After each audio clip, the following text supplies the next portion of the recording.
حج مہنگا ہونا چاہیے، عمرے کا سفر سہولت سے نہیں میسر آنا چاہیے، عوام کے پاس پینے کا پانی، کھانے کے لیے آٹا اور چینی مافیا کی نظر ہو جانی چاہیے، بجلی گیس مہنگی ہونی چاہیے۔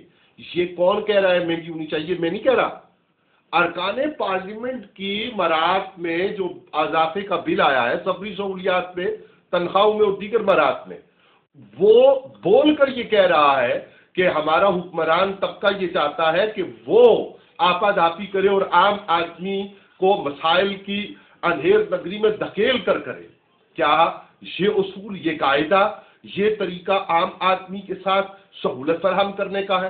شرم آنی چاہیے ان لوگوں کو۔ کالا باغ ڈیم کی تحریک کی بہت باتیں کی گئی تھیں، ہم نے پہلے مطالبہ کیا، ہم مطالبہ کرتے رہے، آج بھی مطالبہ دہراتے ہیں کہ جناب وہ کالا باغ ڈیم کی تحریک کیا ہوئی؟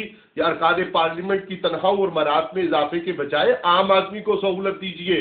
کرایہ نامہ کہاں ہے؟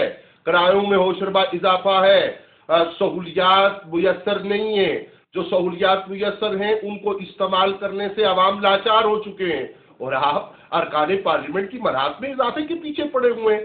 شرم آنی چاہیے آپ کو اس رویے کے اوپر۔ اگر آپ ریاست مدینہ کا نام نہ بھی لیں اور اسلامی اقدار کی بات نہ بھی کریں، ہم نظام مصطفیٰ علیہ الصلوۃ والسلام کا مطالبہ نہ بھی کریں، تو یہ رویہ درست رویہ نہیں ہے جناب والا۔